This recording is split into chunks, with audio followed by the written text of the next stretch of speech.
mechanical engineering only. Okay, so it is MS in mechanical engineering. Majorly the field was fluid mechanics. Okay, thermal part. And after completing my masters, I started my own institute, Endurance Engineering Academy. Okay, so it is an online institute. And now the topic which I'm going to discuss is engineering thermodynamics. This is a subject which I'm going to deal. See, if you see engineering thermodynamics, it's a broad syllabus. Like, let me just give you an intro to the subject, and I will say what is my agenda also. What is my agenda in this 3 days session? Okay. So regarding engineering thermodynamics, the total.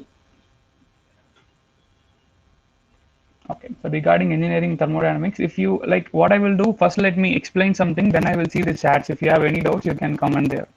Okay, because I cannot hear anything. I don't know. There was some issue in my speaker or something. I will try to correct it in the next class.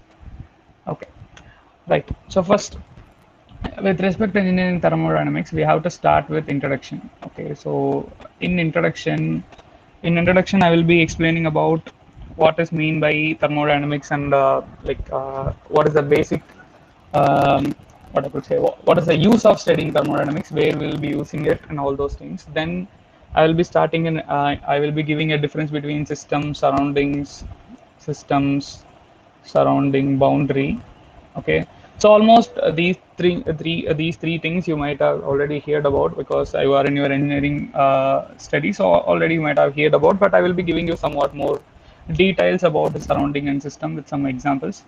Then we can go for properties and a reversible system, irreversible system, thermodynamic equilibrium, and state, process, all those things. Okay, so all those basic introduction will be done, and then zeroth law. Okay, and in zeroth law, I will be discussing about different types of thermometers. I'm just giving you an overview of thermodynamics. Later, I will be saying what is my agenda for these 3 days. Okay, right. So next, then first law. Okay, so in first law, before starting first law, I will be starting work. Okay, so and heat. I will be just giving you the definition of work and heat, and later I will be talking about work transfer in a different types of process, such as isothermal process, constant pressure process, adiabatic process, etc. And similarly for heat also, and then the relation between work and heat, which is given by first law of thermodynamics. Okay, relation between work and heat is given by first law of thermodynamics. So please adjust with my handwriting. My handwriting is not that much comfortable to read in this what is that, in this screen. Okay, but since it is a live class, I just prefer using this because okay, presentation is not visible. Is presentation visible or not visible? For Sivahari it is visible. For Rahul, no sir, it's visible. You see, I was using one screen. I was using one screen.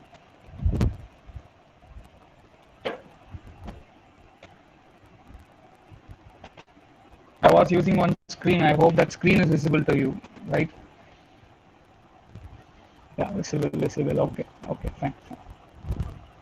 Yeah, fine. Okay, okay. So what I was saying, yeah, regarding first law, right? So first law will relate work and heat. Okay, then I will be introducing a quantity called as energy, and that energy will contain kinetic energy, potential energy, and also an important one, internal energy. Okay, so we will talk more about internal energy in thermodynamics. Okay, so but this internal energy has no significance if you go for design part. Why, you will understand why it doesn't have more significance in design part. You will understand it. Okay, right. Then as usual, after completing first law, I will be discussing about steady and unsteady process. Okay, steady and unsteady. Okay, mostly you would have studied about steady process in your BTech itself, but unsteady it will be a new thing for you. Okay, and then we can start second law. Okay, second law also has different statements. Second law for a process, and then second law for a cycle. Then by using second law for a process, we will be defining a new term called as entropy change. Okay, what is entropy change and what is all those things we will see. Then when a process is possible, whether a process possible or process not possible, all those things we can decide by using second law. Similarly, whether a cycle is possible or cycle is not possible, that can also be decided by using second law. And later, available energy and availability, okay, and irreversibility. Then pure substances. Okay, pure substances and properties of pure substance. Especially, I will take an example of water, and we will be studying about all the properties of water. But whatever we are studying there, that is applicable for others also. Other what is that? Other substances also, other pure substances also. So example will be water. And finally, thermodynamic relations. Okay, so this is basic outline of engineering thermodynamics, basic thermodynamics. Apart from this, we have applied thermodynamics also. That is, in our college syllabus, we used to call it as thermal engineering. Okay, this is thermodynamics. That is thermal engineering. So this is basic thermodynamics. Then we will be dealing with applied thermodynamics also. Okay. So I just given an agenda. Okay. So I hope there is no issues in audio. There is no issues in seeing the screen, right? Once if it is confirmed, then I will start the session. Yeah, no issues. Fine. Okay. Okay, then fine. Okay, so what I will do, I will discuss something. Okay, it will be better if I could hear, but I couldn't hear anything. Like I have to see the chat every time. I will try to correct it next time. Okay, so I will surely correct it in the next class. Hmm. Okay. So what I will do, I will start the session, and as I couldn't hear what I will do, first let me explain. Okay, so I will take some 2 or 3 minutes. Whenever I ask question, I will come and see the chat. Okay, whenever I ask question, I will come and see the chat. And this class has to be somewhat interactive. That will be better. As I couldn't hear anything, it will be better if you could type something. Okay, suppose if I ask what is thermodynamics, what is that, what is this, it will be better if you type it. Okay, as it is a live class, it will be better if we have some interaction. Okay. So,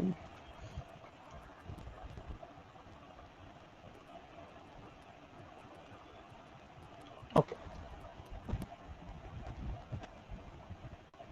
Hmm. So first,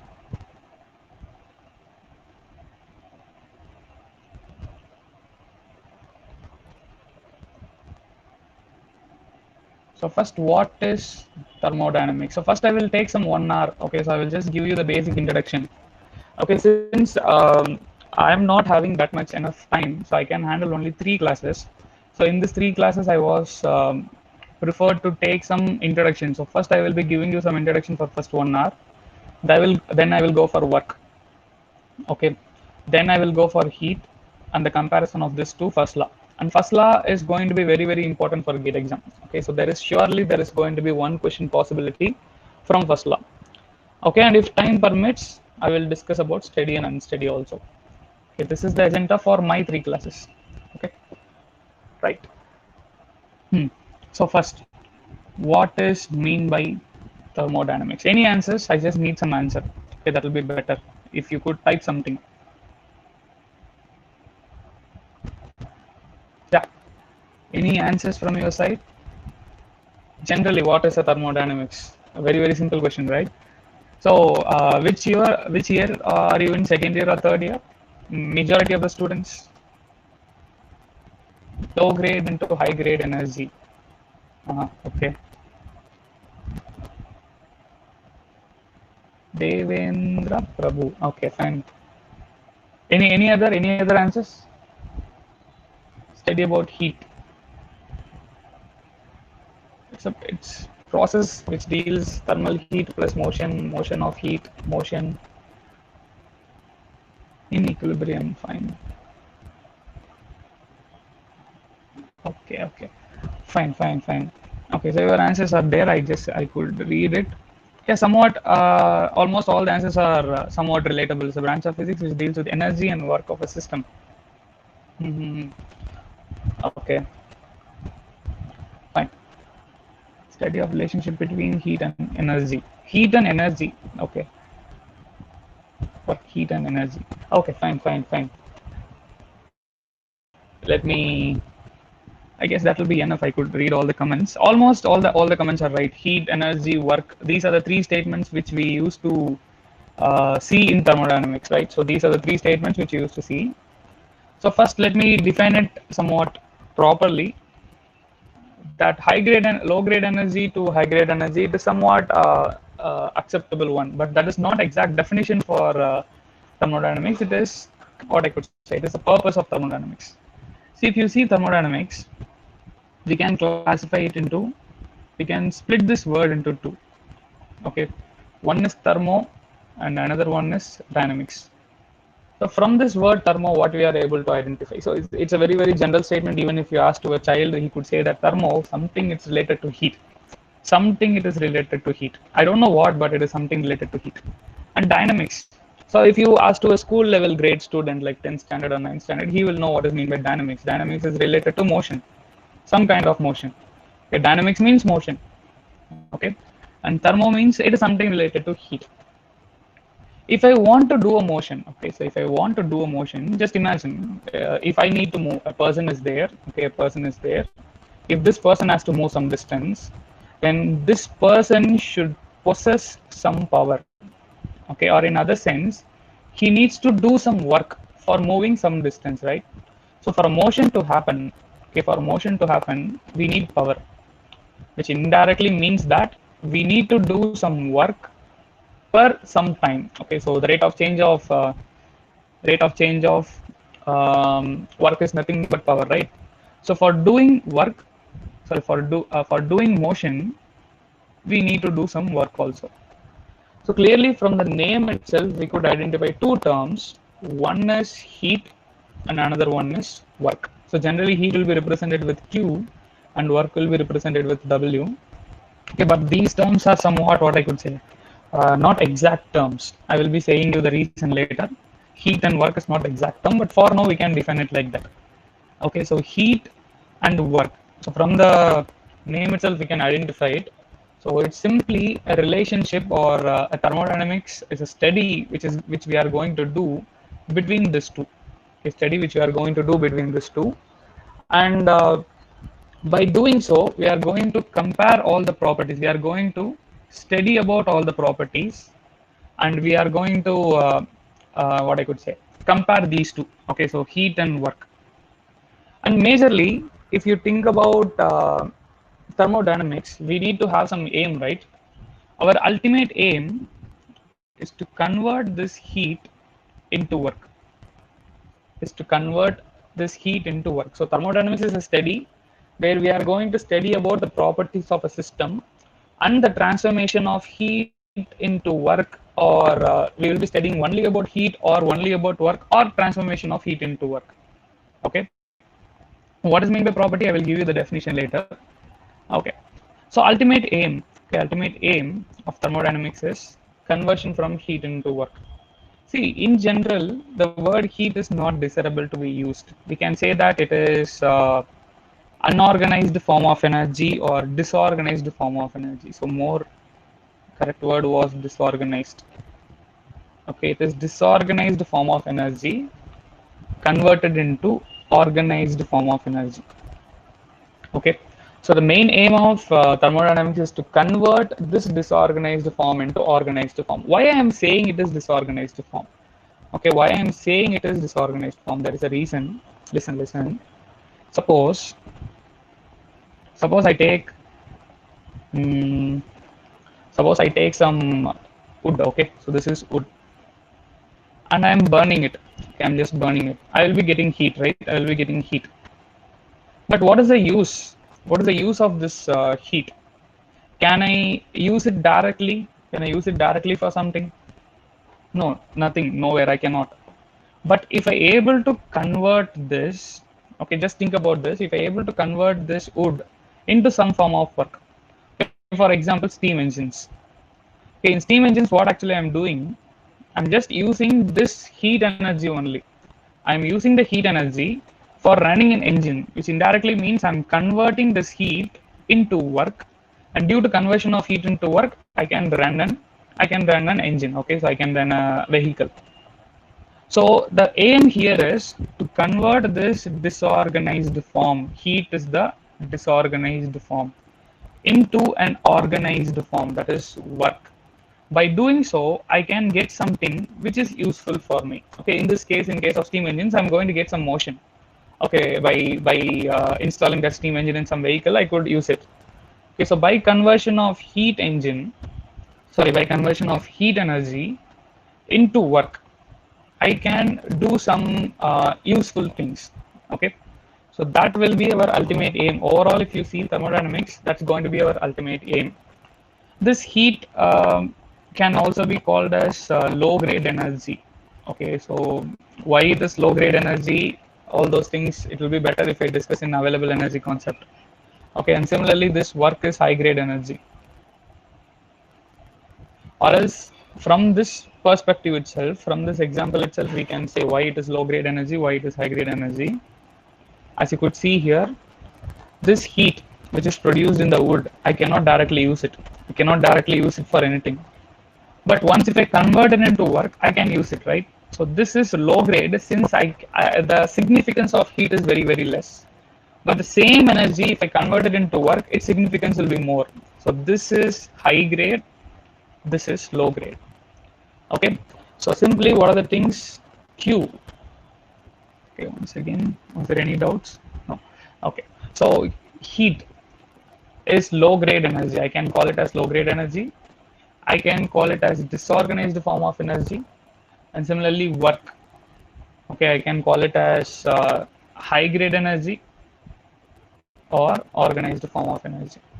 And ultimately, our aim here is to convert this low grade energy to high grade energy. Okay, so this is the ultimate aim. But my question, okay, now you need to answer. I've given you the aim. Aim of thermodynamics is this only. So in most of the cases, from the beginning until the end of thermodynamics, we'll be dealing this only. Conversion of heat into work, conversion of heat into work, conversion of heat into work, relation between these two, and all the properties which is associated with this. When we are going to study something, okay, when we are going to study something, we will be studying about the properties also. Okay, all those things we are going to deal from the beginning, from the first class until the last class. But my question is conversion of only low grade energy to high grade energy, conversion of only low grade energy to high grade energy, or conversion of only disorganized form to organized form, is that enough? Is that enough? So answers, is that enough if I can convert only low grade to high grade, or was there anything else required? Was there anything else required, or is that only enough?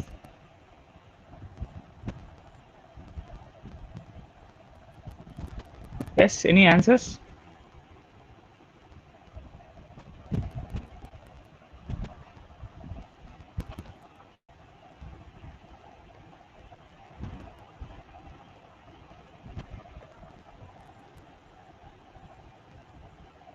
In an efficient manner, we need to transfer it. Yeah, exactly. Devendra Prabhu. Prabhu. Okay. Fine, fine, fine. Yeah, that's correct. See, think about this. Think about a simple, what is that? Simple example of two-wheeler. Okay, so for example, you are going to buy some bike. Okay, so they are saying first bike, if you put some like I'm just talking about the mileage. If you put some 60, sorry, if you put 1 liter of petrol or something, okay, you can drive some 60 kilometers.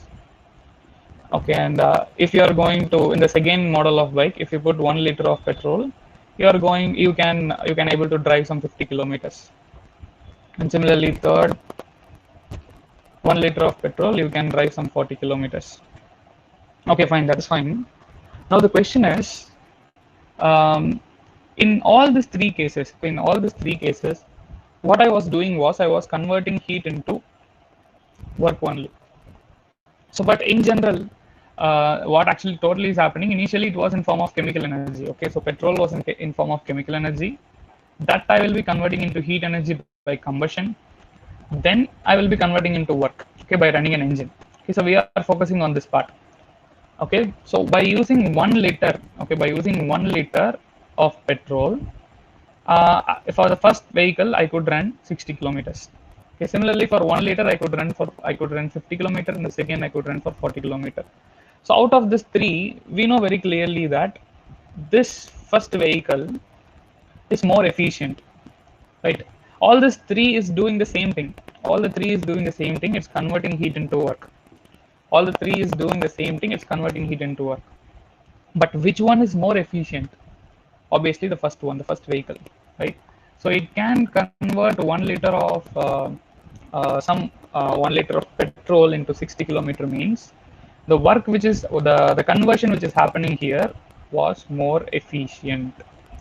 Okay, the conversion which is happening here was more efficient. So that is our ultimate aim. Okay, so in thermodynamics, so conversion of low grade into high grade is fine.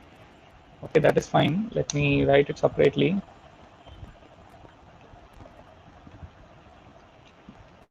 So conversion of low grade into high grade is fine, but we need to do that in a highly efficient manner. Okay, so ultimately in thermodynamics, our aim was this. Okay, our major aim was this. Major aim was this. And some of the applications of this thermodynamics we could see in many examples are there. Refrigeration, okay, and automobile engineering in automobiles, okay, and then of course air conditioning in automobile engineering. So obviously it means that IC engines. I was talking about IC engines, and also other parts like heat exchanger, all those things, and power plant, okay, etc. So the applications of thermodynamics was there in almost all the fields of mechanical engineering. Okay, right. So any doubts? Ah, but performance based is different, sir. Performance based. Yeah, I couldn't understand your question. Can you frame it again, Paul Alex? You are saying about. I think you are saying about that. Hmm, what is that? Um, like the I'm not getting the word exactly. The pickup. I guess you are saying about the pickup of the vehicle, right? Like the vehicle which is having less the vehicle which could convert, which is having less mileage can perform well. That I guess that is what you are. Yeah, fine. Actually, we are concerned about the energies. Okay, we are concerned about the energies. The pickup and all those things are extra things, right? So here, our thermodynamics, our aim is for using the energy as efficiently as possible. Heat is a form of energy. Okay, heat is a form of energy which is a low grade energy. But how to use that energy more efficiently? That is what thermodynamics deals with. And by sacrificing this, we can develop something else. For example, pickup and all those things that we can do. But without sacrificing this, we cannot do. So, with respect to thermodynamics point of view, we are concerned about energy. But as I was saying, it depends on the person to person. For with respect to what I could say, like for some persons, they need some, they will be needing some more pickup vehicle and all those things. But if I want to develop that, then of course this sacrifice has to be done. We need to decrease the energy. So this example which I given is for what is that? Is with respect to thermodynamics. With respect to thermodynamics, which will be more efficient? Of course, this is one. With respect to thermodynamics, it will be one. I'm not talking about those pickups and all those things. With respect to thermodynamics, I need to convert heat into work. How I need to convert efficiently? Out of this three, which one is doing? The first one is doing. Yes. Any other doubts? One second, let me check the chat.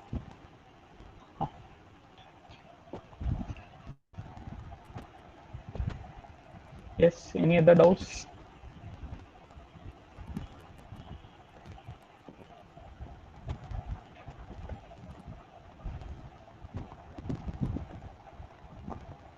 Okay. So if there is no doubts, then I will start uh, next one.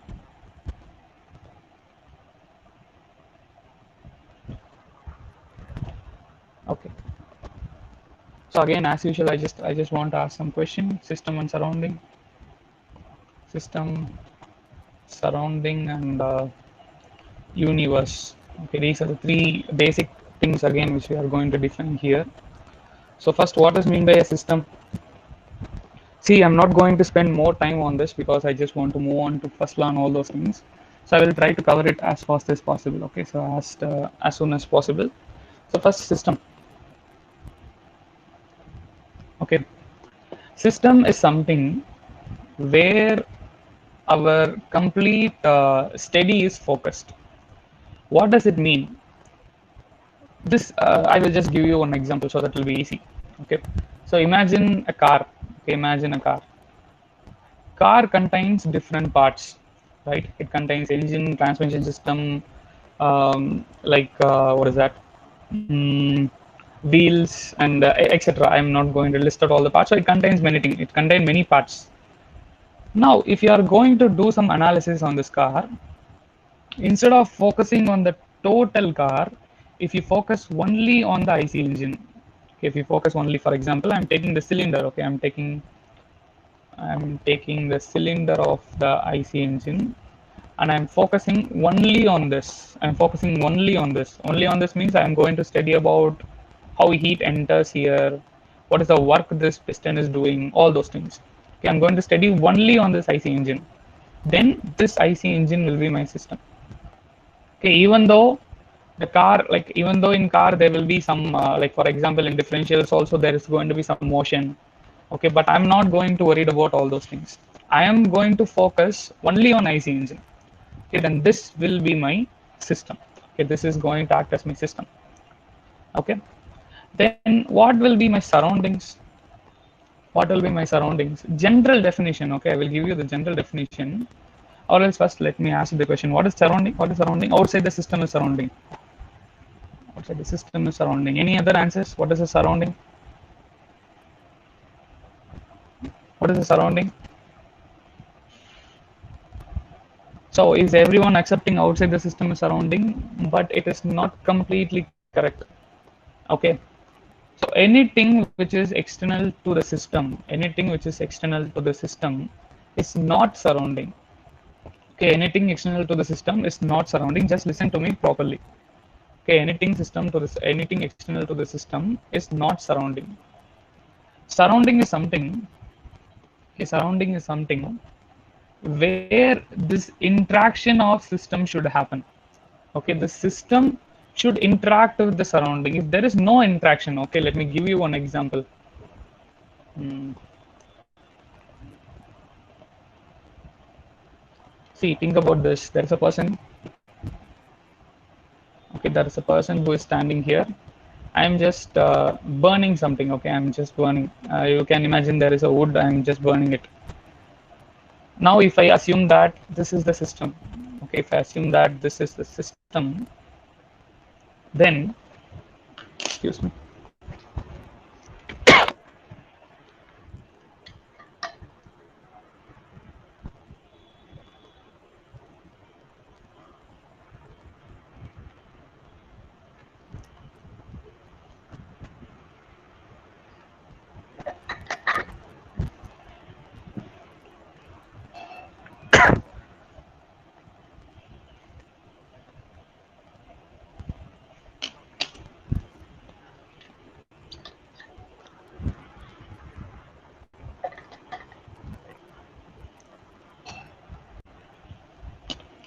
Hmm. So, if I consider this as my system, okay, this wood, okay, is my system. As we could see that there was some heat energy which is coming out, right? Okay, imagine there is one person who is standing near. Okay, one person who is standing near to the wood.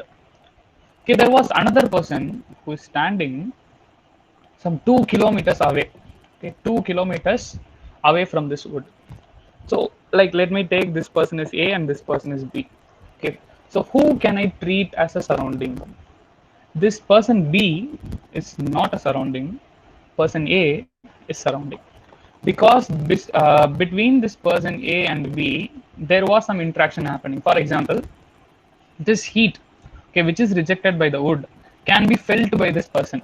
It can be felt by this person who is standing near, but he will not at all care about the heat which is getting rejected, right? So I cannot call him as a surrounding, but he can be called as a surrounding. Okay, so anything which is external to the system, anything which is external to the system is not surrounding. Anything external to the system where the interaction can be where there will be interaction between system and surrounding, or in other words, where the effect of system where the effect of system will be felt. Okay, so here on this person the system's effect will be felt. The heat which is rejected by the system can be felt by this person, so he is a surrounding. But on this person he cannot feel the heat, right? So obviously he is not the surrounding. Okay, so this correction you need to make in your basic understanding. Like surrounding is something where the effect of system has to be felt. There should be some interaction. It can be heat interaction or it can be work interaction. Between system and surrounding, it can be heat interaction, work interaction, or mass interaction. But some interaction should be there between system and surrounding. Okay. Any doubts? Space in which the system is confined. Space behind the boundary. Where the effect of system is felt. What is this space behind the boundary? Space in which the system is confined.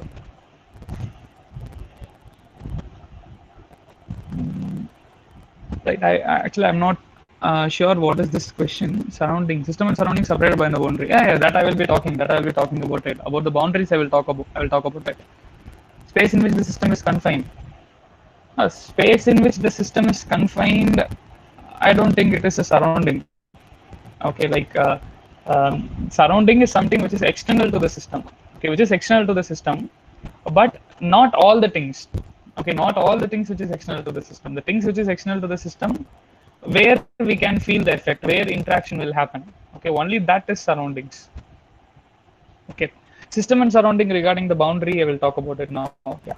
So this separation, okay, this separation, the thing which is separating the system and surrounding is nothing but a boundary. Okay, so the one which is separating the system and surrounding is boundary, and combinedly system plus surrounding is called as universe. Okay, combinedly system plus surrounding is called as universe. So regarding this boundary, we have three different classifications. So was there any doubt until this?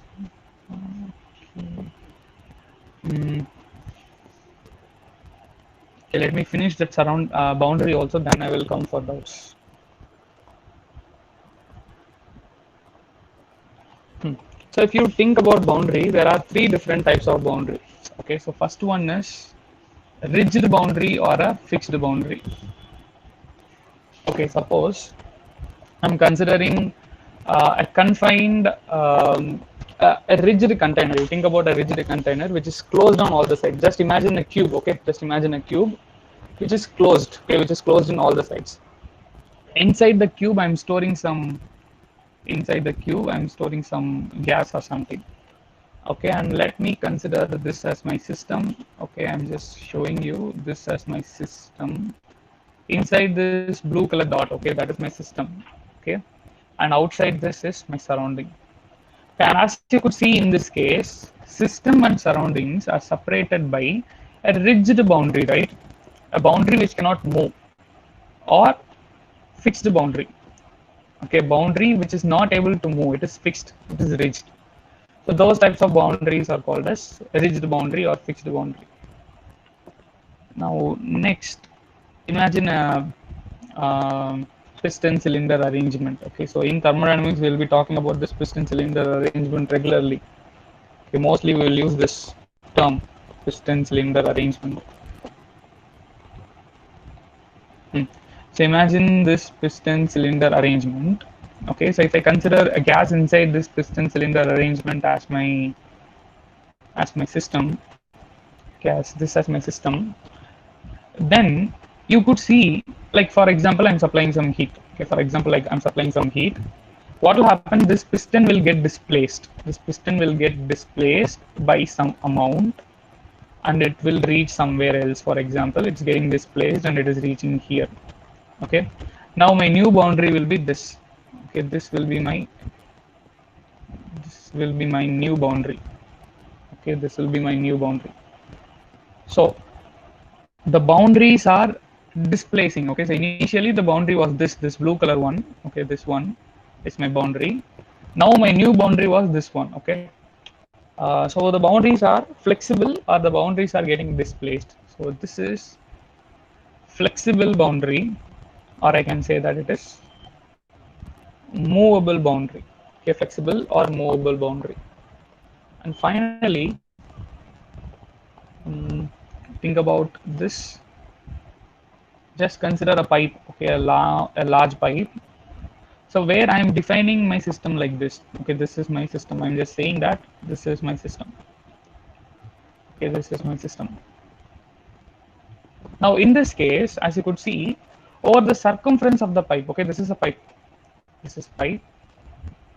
Over the circumference of the pipe, the boundaries are called as real boundary. Why it is real boundary? Because here there is a real physical separation. Real physical separation was there between system and surrounding. Okay, real physical separation was there between system and surrounding. But these two, okay, that is front side and back side, okay, that is front side cross section and back side cross section, it is imaginary one, because there is no physical separation. I'm just imagining it is my system. I'm imagining that this is my system. Okay, this is my system, but there is no physical separation between system and surrounding. Okay, so this is my surrounding. Here there is no physical separation. Here there is no physical separation. So that is called as imaginary boundary. Okay, so these are three types of boundaries. So any doubts? Any doubts? So we have three types: rigid or fixed, movable or flexible, and then finally it is imaginary and real.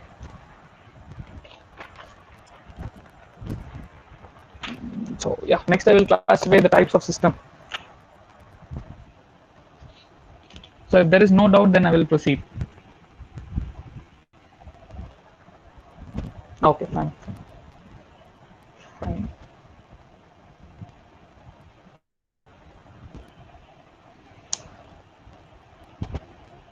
See, after system, what I will do, I will directly go for reversible, irreversible, microscopic. Macroscopic is there, thermodynamic equilibrium is there.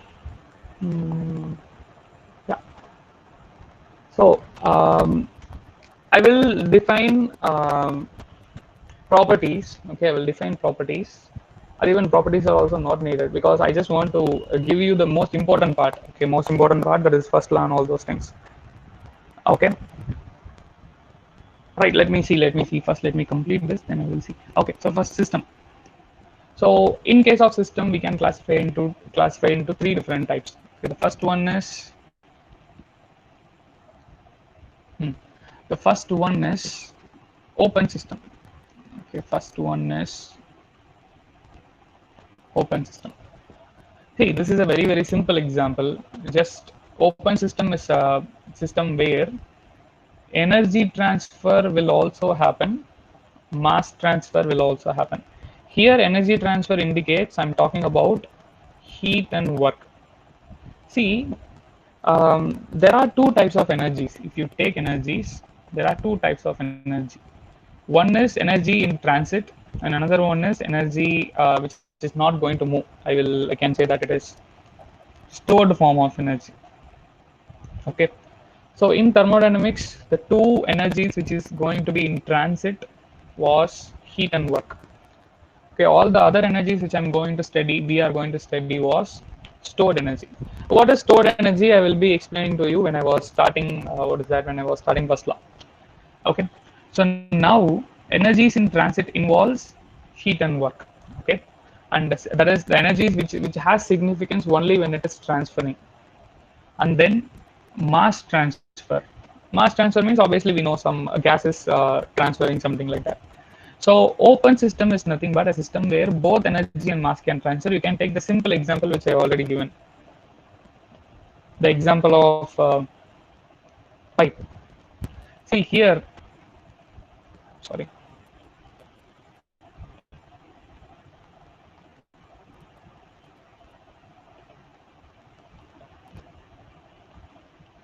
Right. So here mass can also enter my system, right? Here mass can also enter my system. Mass can leave my system. Similarly, I can supply some heat here. I can, or else I can do some work by using this. I can do some work. So both heat energy, work energy can also enter the system. It can leave the system. Mass can also enter the system. It can leave the system. So if that can happen, okay, both energy transfer and mass transfer is possible. I will be calling it as open system. Okay, so if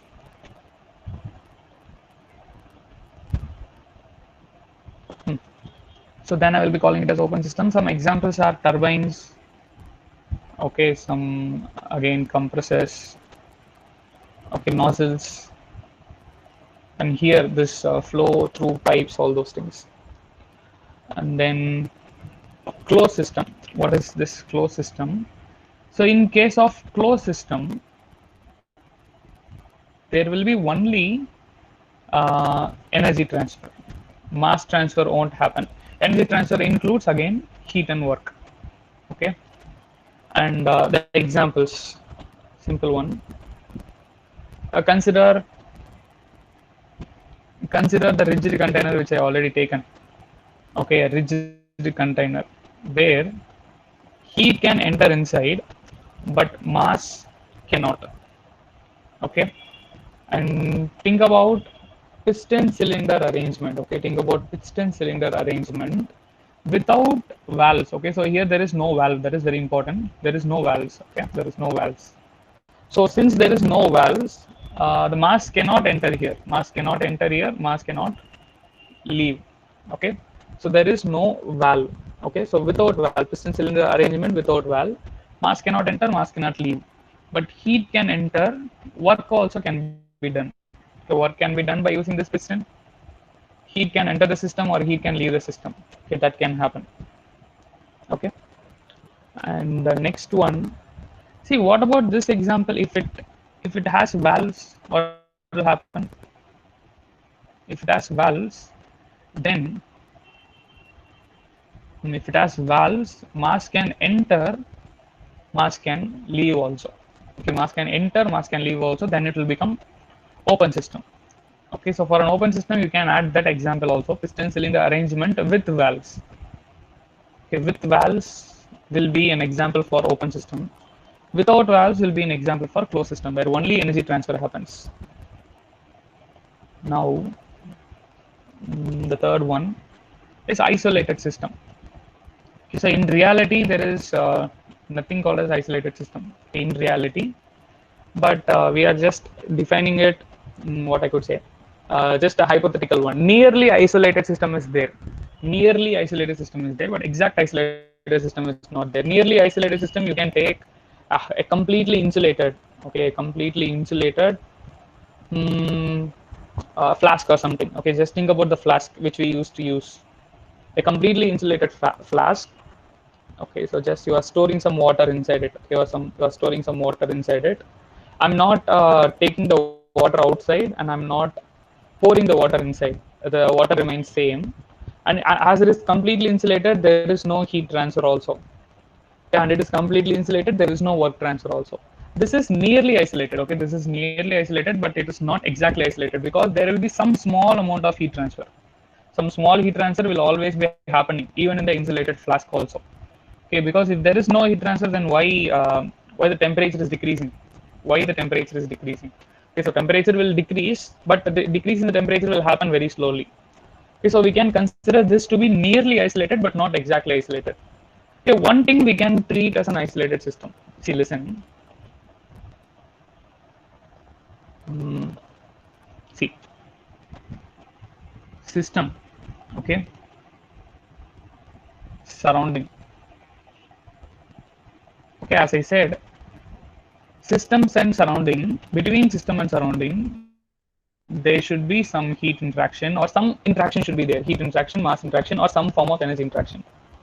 But what about outside the system? Sorry, what about outside the surrounding?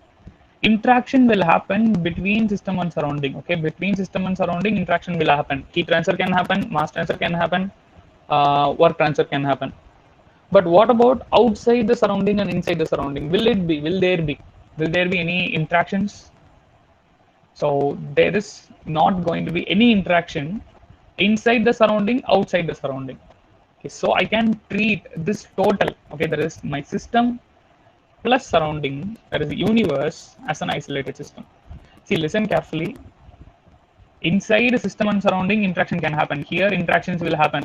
Here, heat transfer, work transfer, mass transfer, everything can happen. But outside the surrounding and inside it, it can never happen. So, universe, okay, universe can be treated as isolated system. Okay, so that is one example which you could add here. Okay, so what is that? Isolated system. Universe is a type of isolated system. Okay, right? Any doubts about this three? Hot water enclosed.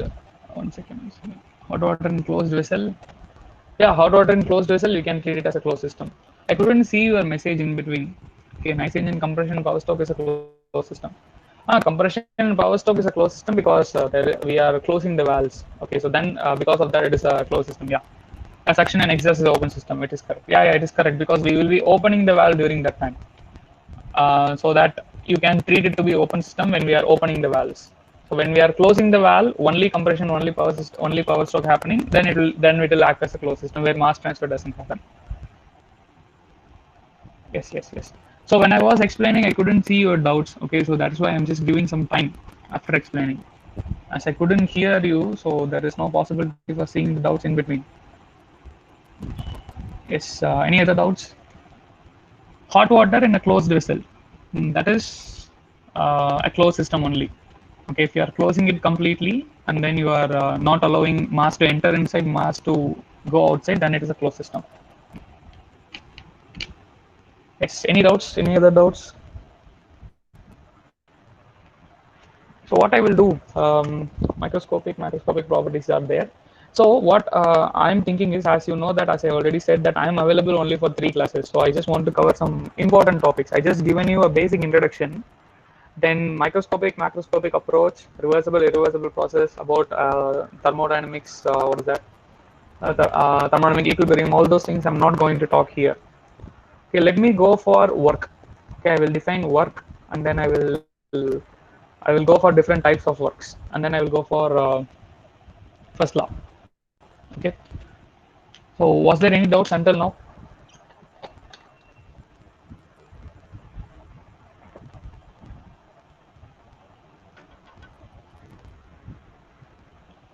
Okay. If there is no response, then I will think that yeah, fine. There is no doubt. Then I will proceed. Oh, no, sir. No doubts. Okay.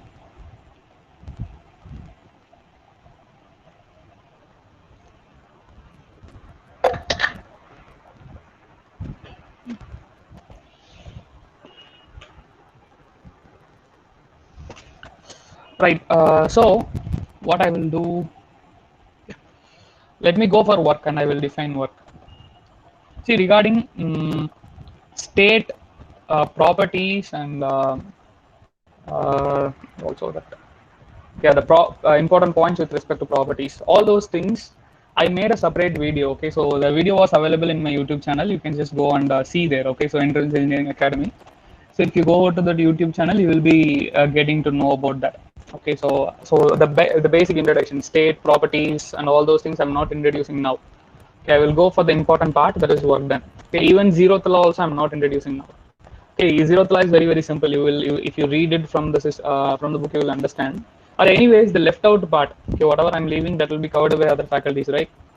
Since I'm available for only 3 classes, I will try to cover the important part. So now my agenda is very simple: work, heat, and problems based on that, and then I will go for study and study. Okay,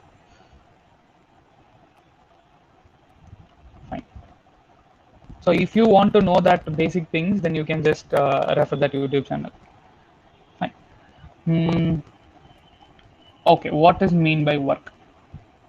What is mean by work? See, with respect to, if I want to talk about work, if you see with respect to mechanics point of view, that is general design point of view, we can say that if a force is applied and if the body moves by certain distance, the force applied and if the body moves by certain distance, I can say that some work is done. Some work is done by the body. But if it is thermodynamics, okay, if it is thermodynamics, we have some more things, like almost the definition of thermodynamics regarding the work comes from the basic design basic mechanics example only. But in thermodynamics, I need to define it somewhat differently. Let me give you one example. Okay, see, this is the most common example which I used to give. Imagine that there was a battery. Okay, imagine that there was a battery. Okay, and I'm connecting it to some resistor. Okay, I'm connecting it to some resistor. So now my question is, was there any work done here? I need answer. Was there any work done here? Any response will be fine. Hmm. Was there any work done here? I will show you the question. There is a battery. I'm connecting a resistor to the battery. Okay, one resistor is connected to the battery. Was there any work done? Sir, boundary. Uh-huh. Devendra Prabhu. I think you already studied thermodynamics. Fine. Others?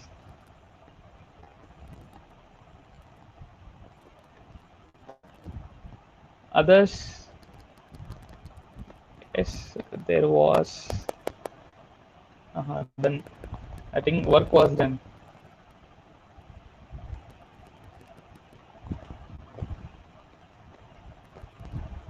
Okay, fine. See, listen, we cannot say whether work is done or work is not done directly by seeing this. Okay, there is one important reason, as I already Devendra Prabhu has been listed out. I didn't define where is the boundary. I didn't say what is my system. Okay, I didn't say what is my system. Okay, let me first define the work, then I will come for the same example. Okay, let me define the work and then I will come for this.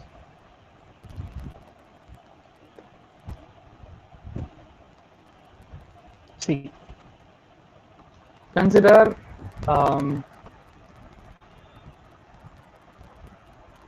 consider the battery itself. I'm taking.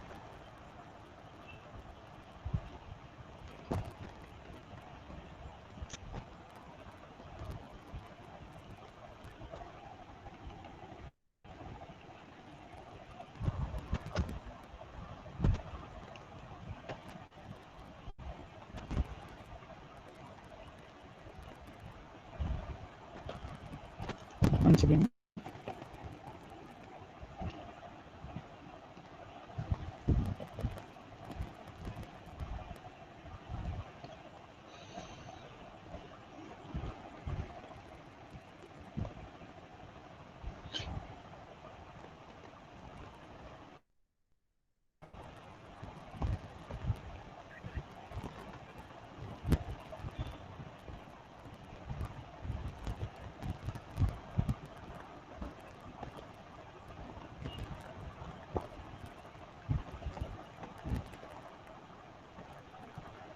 Okay, so consider the battery. Okay, the same example which I given battery. Now I am connecting this battery to some motor. Okay, imagine that I'm connecting this battery to some motor, and then I am connecting it to some pulley. Okay, some pulley arrangement. Sorry. So some pulley arrangement, and then I am making this pulley to be connected to some weight. Okay, some weights. Okay. Now, since the motor is connected to the battery, okay, since motor is connected to the battery, we know that the shaft is going to rotate and the pulley is connected to the shaft. So this weight is going to be either raised up or it's going to be raised down. Okay, so it's going to be raised up or it's going to fall down. So if you see this, what is mean by work done in thermodynamics? So when can I say that work is done by thermodynamics? You can say work is done by the system. You can say that work is done by the system when the effect of that work, okay, when the effect of that work is equivalent to either rising or lowering, okay, either rising or lowering of weights. See, work is done by the system if the weights are raised. If the weights are raised, work is done on the system if the weights are lowered. But there is no necessary that weight has to be raised and lowered. I'm just talking about only talking about the effects. So the effects which is happening has to be equivalent to rising or lowering of weights. For example, in this case, the weights. Let us consider that battery is connected. It is rotating. Weight was what is that? Weight was moving up. Let us consider weight was moving up. But at the same time, instead of connecting a weight here, okay, instead of connecting a weight here, if I connect a paddle wheel or a fan, okay, if I connect a fan here, can I say work is done?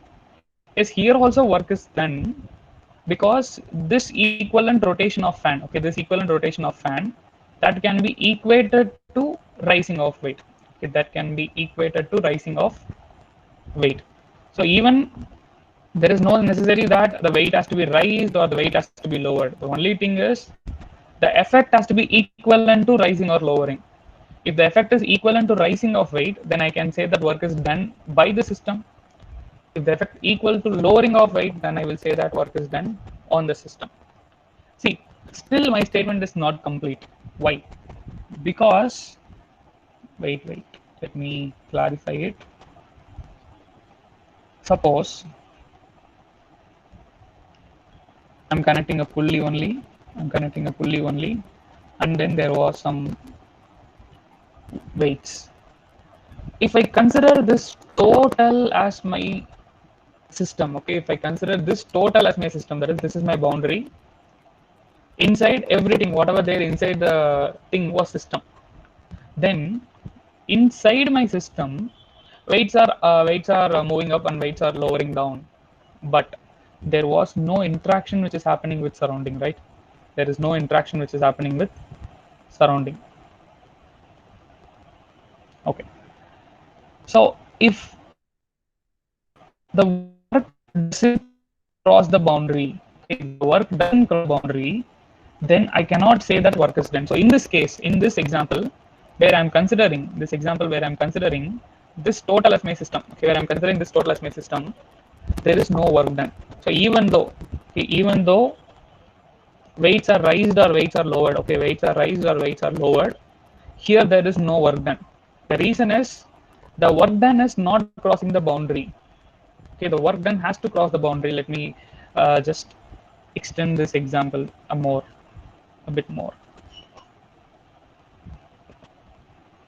Hmm. See, a battery. Okay, now I'm considering this battery as my system.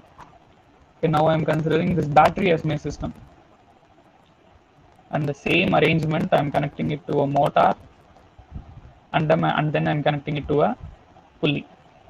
Okay, or else just a fan. Okay, this is motor, but I'm considering my battery as my system. So as you could see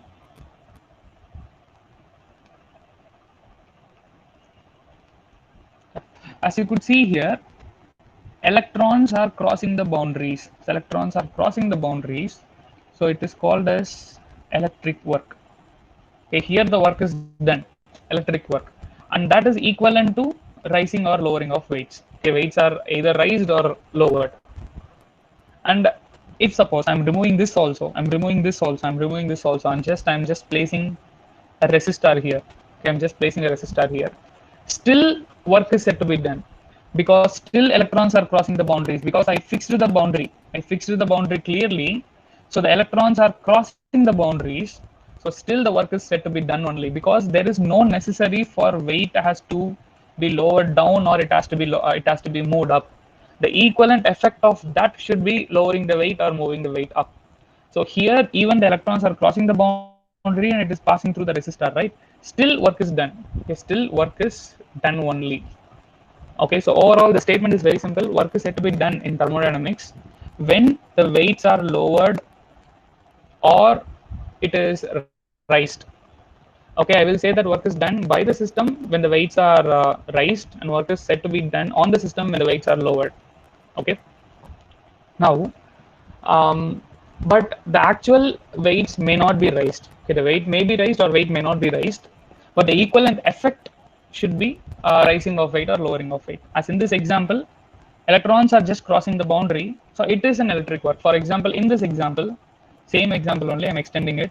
Battery, I'm connecting it to a shaft by using a motor. Okay, but I'm considering this total as my system. Okay, this total as my system. This is boundary. Okay, this is my boundary. Okay, this is my boundary. This total is my system. Now the shaft is crossing the boundary. Here, as you could see, shaft is crossing the boundary. So the work which is done here was shaft work. Okay, the work which is done here was shaft work. Instead of this, if I consider this total as my system, okay, totally I'm considering as my system, then there is no work. Okay, then there is no work done. So the point to be noted here is the actual definition of work done. As I said, the weight has to be lowered or weight has to be raised. But exactly, it is not required to be lowered or raised. Equivalent to that, there should be some amount of work done. Now, a work is done only if it crosses the boundary. Okay, so whenever in thermodynamics, if they are asking about work, the one thing which you need to note was boundary.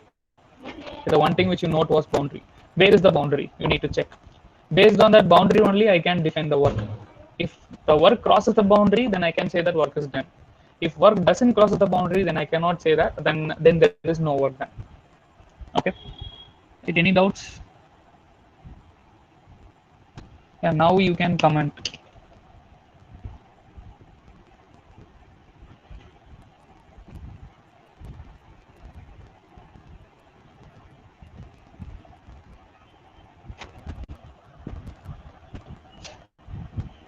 Hmm,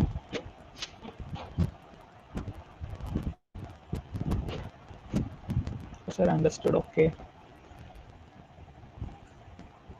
Yeah. Okay. Others, fine. There was only some 3, 4 students who are responding. Okay, Sodalemani, Sivahari, Devendra Babu. Okay, Naga Suresh. Okay, Asanta Raj. Sir, can we change the boundaries according to? Yes, yes, yes. We can change the boundaries according to our needs. Okay, that you will be understanding it more clearly based on the problem. Okay, so when you are reading the problem, just note it very properly that like what I could say, where the boundaries are defined. Okay, in most of the problems, they will be defining you the boundary because based on the boundary, our work done, our heat transfer, everything will change. Okay, in the same example, I will be talking about that later also. We can change the boundaries according to our convenience, but just check the problem properly because sometimes what I will do, I will just take some example. Okay, consider that there is some liquid. Okay, this is a very good example, and I'm connecting a resistor here. Okay, I'm connecting a resistor here, and imagine that I'm connecting it to some battery. Okay, some battery. Now, in this one example itself, we can get different answers for different heat and work, everything. Just a minute.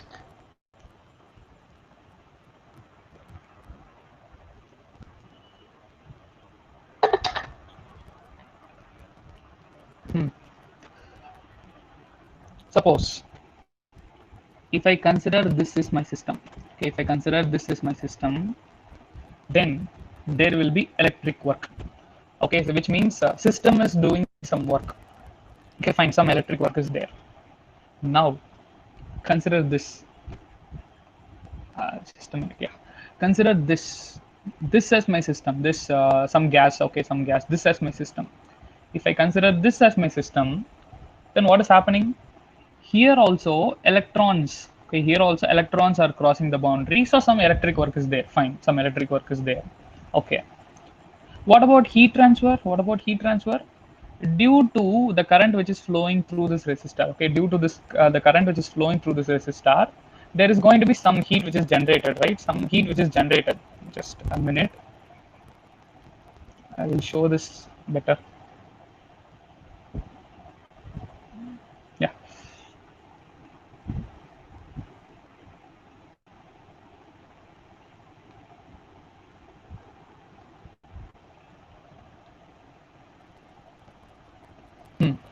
So due to a current flows through this resistor, some heat will be generated. From our basic principle of physics, we know that when there was a resistor and when current flows through it, it's going to generate some heat.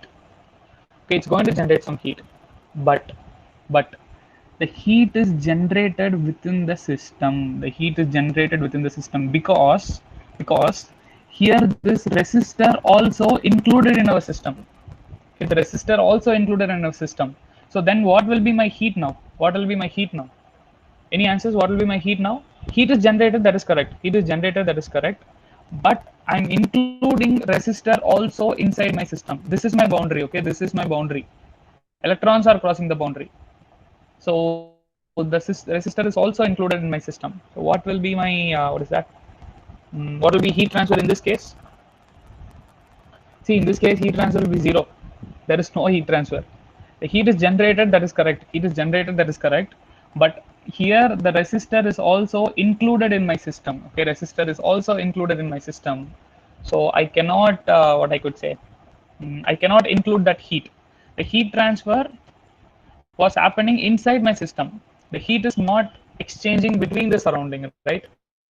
It's not exchanged between the with the surrounding. So there is no heat exchange between surrounding and system. So here my heat transfer will be zero. But now take the same example. Take the same example. A resistor. Okay, resistor. But I'm considering this as my system. I'm considering this as my system. That is only the gas. Okay, only the gas which is contained inside my system. Resistor is not included in my system. Okay, in the first case, resistor also included in my system. The second case, resistor is not included in the system. Okay, second case, resistor is not included. First case, resistor included. In this case, work is done. Okay, work is done because electrons are crossing the boundaries. Heat is zero. Why? Because heat interaction is happening only inside the system. It is not happening outside the system. What about this case? What about this case? See, here also you can ask me, sir, here also electrons are crossing, right? Here also electrons are crossing, right? Electrons are crossing, but it is not crossing the boundary. This is my boundary. This is my boundary. Okay, electrons are crossing, but electrons are not crossing the boundary. So here work done was zero, no work done. But due to current flows over this resistor, there is some heat generated, and that heat generated will be rejected, and that heat will cross the boundary. Now this is my boundary, and heat is crossing the boundary. So heat will be there. Work becomes zero, heat will be there. In this example, by taking this as my system, sorry, by taking this as my system, work is there, heat is not there. I hope you understood this, right? So by based on our system, but the wire is heated. Yeah, wait. Just wait for a moment. Based on our system and surrounding, heat transfer and work transfer will get varied. Okay, so based on my boundaries, heat transfer will get varied. Okay, so what is your doubt, Devendra Prabhu? But the wire is heated. Wire will be heated. That's what I'm saying. Wire will be heated. That is fine. But it is included in my system. Okay, so wire is heated, that is fine. A resistor is there. Okay, when current flows over this, it will get heated. That is heated because the heat is getting generated. The heat is getting generated, and due to the generation of heat, okay, due to the generation of heat, I'm sorry, again it is getting stuck.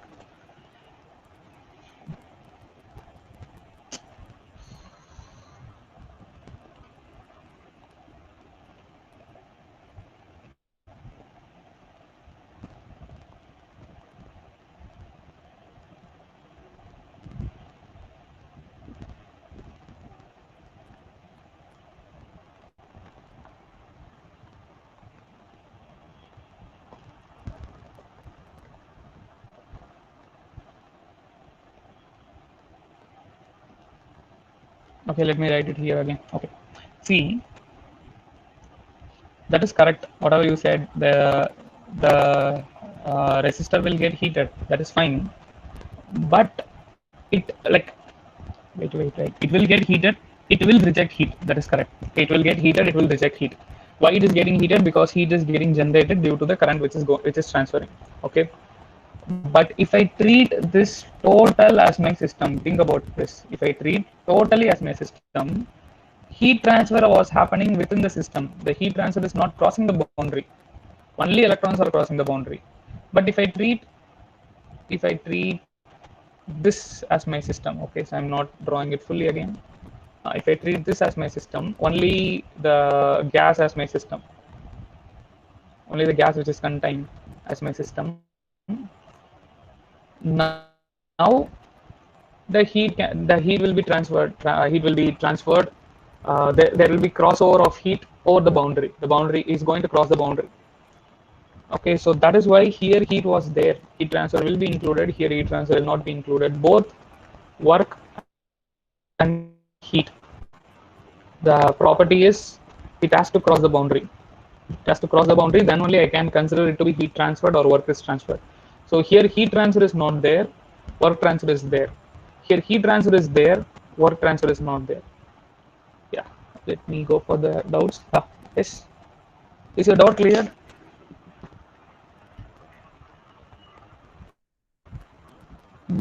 Is your doubt clear? Yeah. So on Abdul Karim, you only asked about the boundaries, right? Is it clear? So we can change the boundaries. It is not a problem. But when you are reading the question, they will be intimating you. Okay, they will be informing you which has to be treated as my system, which has to be treated as my system. Based on that, we need to decide.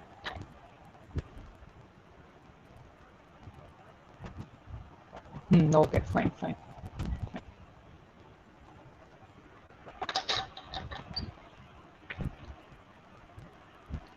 But there is some power loss may happen in the battery. Power loss. Battery here. Battery is not my system, right? That is what it depends completely on my system only. Okay, this battery is not my system now. Okay, I'm considering this as my system. Okay, this was my system.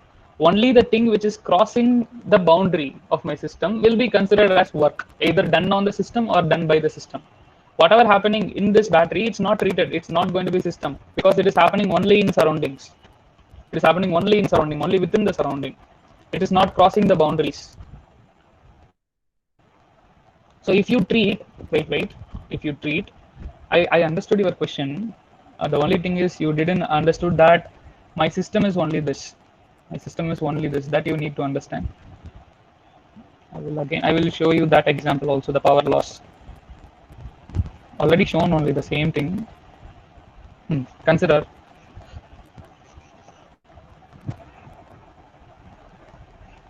okay. Consider my battery. Now as you said, if I treat my battery as a system, if you treat my battery as a system, then that power loss should also be included in my work. Then power loss should be included in my work. But in this case, battery is not my system. My system is this one. Okay, my system is this one. So I should not include that power. Okay.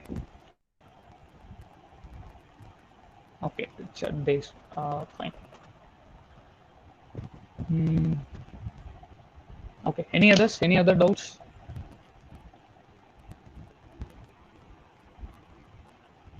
These types of problems are also there. Like there is possibility for asking in gate. They will give a battery and they will say that some power is getting lost from the battery. Treat battery to be your system. If they say that treat battery to be your system, then yes, of course, the power which is getting lost by battery is equivalent to the work done. Okay, so it all depends on the statements. It all depends on the statement and which I am taking as a system. If I take battery as my system, of course, the power loss should be included in the work done. Those types of questions also possible in gate. Numericals, they can ask numericals.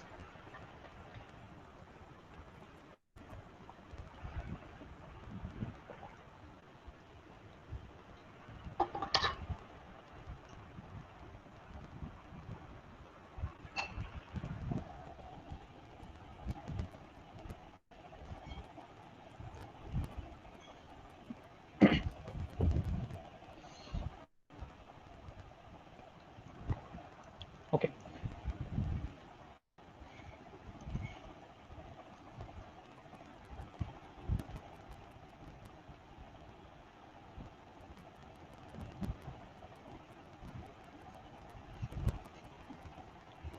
So the system is not mentioned as well insulated, then there should be some heat transfer. Is that right? If the system is not mentioned as well insulated, okay. You are saying about inside the system. I cannot get the exact meaning of it. Wait 1 second. Then there should be some heat transfer. Is that right? 1 second. Hmm. Which means you are saying that it's insulated. Okay. And there was this um, this resistor. You are saying that the system is not mentioned, right? There is no system mentioned, which means then we need to take some system. Okay, that's what I'm repeatedly saying. If system is mentioned, then based on that we need to consider. If system is not mentioned, then we need to assume some system. Okay, we can assume this as my system. Okay, if I assume this as my system, even though it is insulated, okay, even though it is insulated, okay, even though it is insulated, heat will cross the boundary. Heat will cross the boundary. Okay, but if I assume this as my system, then only work will cross the boundary, heat won't cross the boundary. Okay, why? Because it is insulated, so outside of this, outside or inside, there is no heat transfer which is happening. Okay, so that is what I think your doubt is. Is your doubt clear, or was there anything else? Okay, fine. I don't know what is happening to this whiteboard.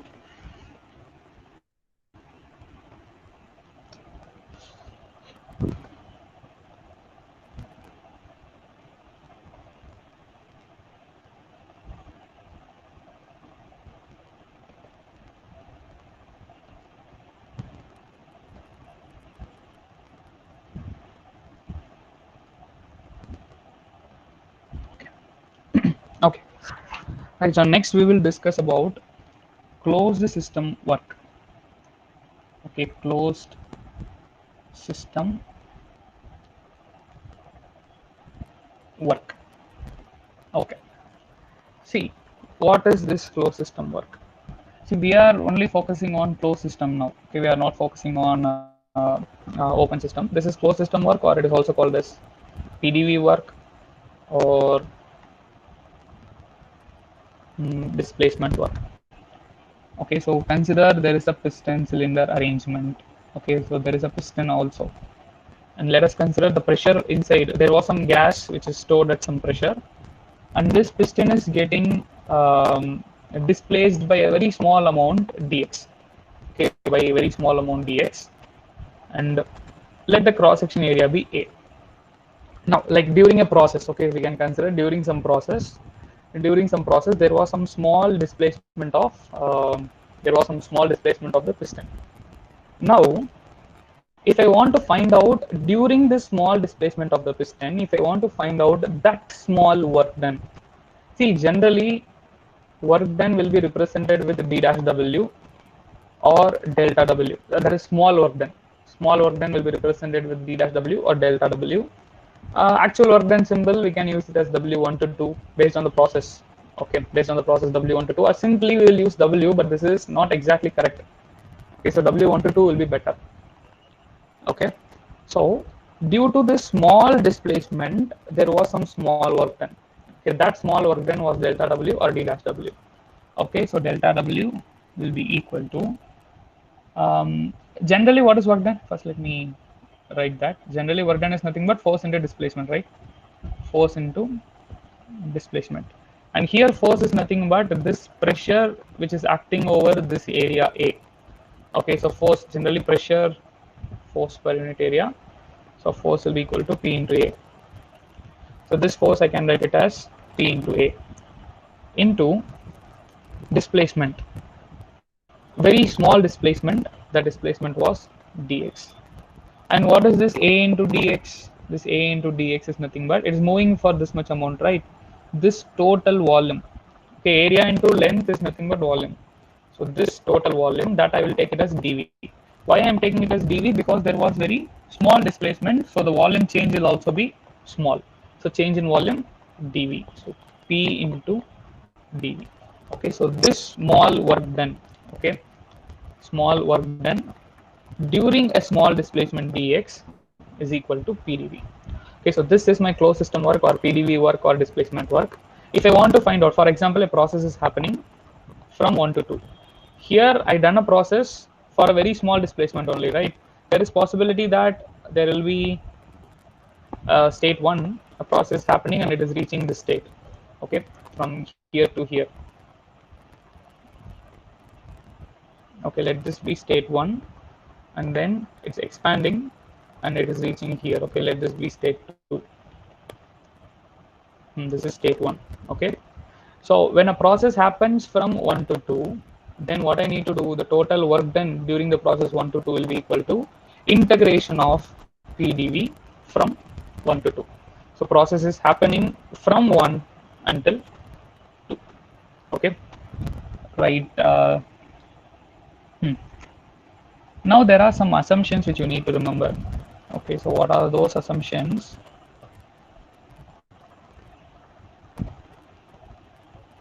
Assumptions which is included in this particular formula if I want to use this formula.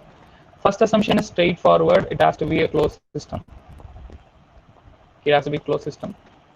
Second assumption is it has to be reversible process. Okay, only under reversible process I can use this equation. If it is an irreversible process, I cannot use this equation. As I already said, for reversible, irreversible, just refer my YouTube channel. I have uploaded a video. Since I have only 3 sessions, I don't want to waste this session on this basic ideas. I will concentrate on important topics. Important topics: work, heat, and first law. Okay, so yeah, reversible process. Third one is this work should cross the boundary. Okay, work should cross the boundary. Okay, so work should cross the boundary. These 3 assumptions should be included in this. Okay, if I am going to use this equation, then these 3 assumptions should be there. Without this 3 assumption, I cannot use it. Okay, so what else? Yeah. So any doubts? Any doubts in this?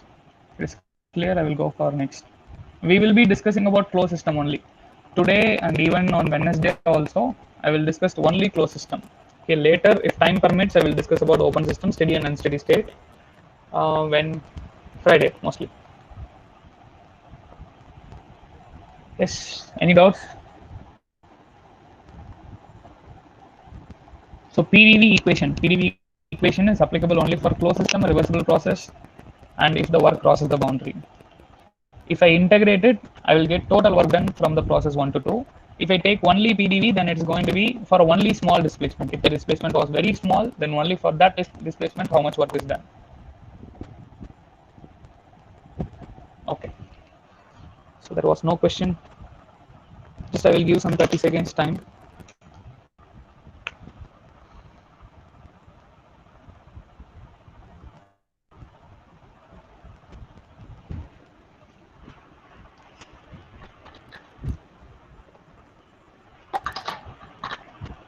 So for thermodynamics, for future study, okay.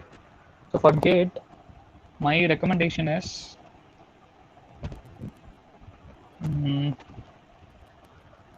see, PK-NAG is good. Okay, I'm not opposing PK-NAG. PK-NAG is good, but it is good for problems. Okay, I'm not very much satisfied with PK-NAG concepts. Okay, so for concepts, go for Cengel and Bowles. Okay, it is one of the wonderful book for thermodynamics you will ever find. Okay, Cengel and Bowles for concepts. Few concepts in PK-NAG it will be good. Only few concepts, but most of the concepts Cengel and Bowles it will be good. If you want to like study more, if you are very much interested in thermodynamics, then you can surely refer this. Or else if you want only problems, like for GATE exam, obviously for GATE exam we have to be more concerned about problems. If you want only problems, go for PK-NAG. Do all the solved problems. Okay, like there will be two problems, right? Solved examples will be there. and book back questions will be there. In each chapter there will be some questions, unsolved questions. Do only solved problems, that will be more than enough. Okay, that solved problems itself will cover most of the concepts taken up. For further studies, like I'm saying, for gate you can do, you can concentrate on this. Okay, solved problems. In Cengel and Bowles you won't find problems very much interesting. You will be finding problems, but not gate related. Okay, you won't find the problems which is related to gate. Okay, but in Pekinog problems will be exactly related to gate. And for concepts, it's going to be only Cengel and Bowles. I believe that it's the best book. Yeah. So if there is no doubts until now, I will proceed. Uh, the name is same, Endurance Engineering Academy.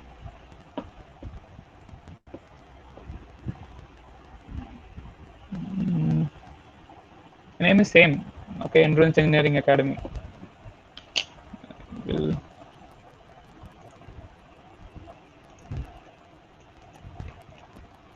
yeah. Shankaranarayanan shared the link also. Fine, fine, fine, fine. Okay, fine. Let me proceed for next then. Okay.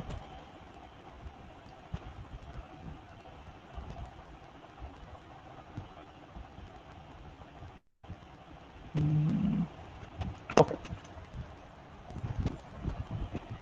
So we discussed about PDV, right? So let me go for PV diagrams. Okay. Okay. Just a minute. I will change this because I'm not very comfortable with this. Like it's not very comfortable. Just a minute. Just a minute. I will just change it.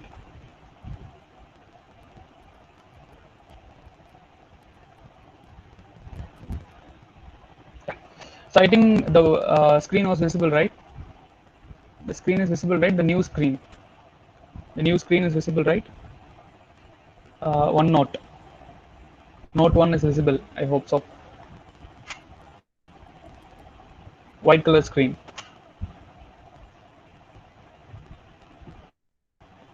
Yes. Okay. Fine. Fine. Fine.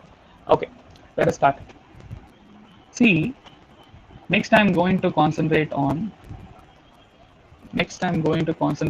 PV diagrams. So how does this work then will look in PV diagram? Okay, so that's what I'm going to see. Let us consider there was some process which is happening. Okay, 1 to 2. This is P, this is V, this is 1, this is 2.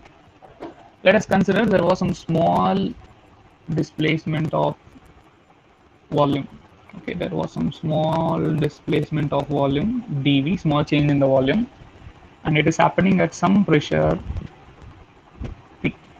Okay, now simply find out this area. Just simply find out this area. If I calculate this area, what it will give? Area will be equal to P into dV, right? For a small displacement of volume, I'm getting area is P into dV. And we already know small work done, okay? Small work done will be equal to P dV. Okay, if there was a very small change in volume, then that small work done will be P dV, right? Now, by equating this two, okay, I can directly equate this two, right? I can directly equate this two so that I will be getting that small work done delta W is equal to area itself. Okay, the delta W is equal to area itself. So what does it actually mean? So delta W is equal to area, then what will be W1 to 2? W1 to 2 is nothing but integral of PdV. Similarly, if I want to find out area below this point and this point, what I need to do from basic integral calculus, it's nothing but integration. Okay, from basic integral calculus, if you integrate any function, okay, if you integrate any function between any 2 points, okay, between any 2 points, it will give me area below, okay, area below that particular function, okay, area below that particular function. So if I integrate this curve, okay, this curve here, this curve is my function, okay, this curve is my function. If I integrate between 1 to 2, it will give this total area, and that will be equal to integral of PdV. From where to where? I'm integrating from 1 to 2. So work done during 1 to 2 was integration of 1 to 2 PdV. Okay, and that will be equal to area. Area below that 1 to 2 is also 1 to 2 PdV. So now compare this to, I will be getting W1 to 2 as area below 1 to 2. Okay, so what I was supposed to say here, just this derivation, what is our final outcome? If you want to find out work done in a process, okay, work done in a process for a closed system, okay, for a closed system undergoing reversible process, it is simply area below the curve, okay, area below the curve in PV diagram, okay, in PV diagram. The more important point here is I am projecting it, okay, I am projecting it in volume axis. I'm projecting it in volume axis. Okay, I'm projecting on volume axis. Why I'm specifically mentioning volume axis? Why I'm specifically mentioning volume axis? Because if I project it on pressure axis, I will be getting open system work. That I will discuss separately. Okay, separately after when I was discussing steady. Okay, if I project on pressure axis on here, I will show you also once. Roughly I will show you. If I project it here, okay, so here, if I project here, this will give open system work, okay, this will give open system work. But since we are in closed system work, I am concentrating only on closed system work. So work done for a closed system undergoing a reversible process can be directly taken or can be directly written as area below the curve in PV diagram, and that has to be projected uh, on volume axis. Okay,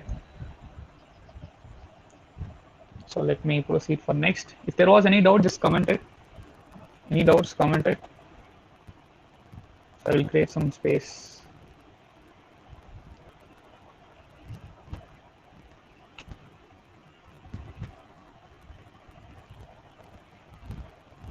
Yeah. P is constant pressure or not? Mm, P is not a constant pressure. P is variable. Just a minute. Just a minute.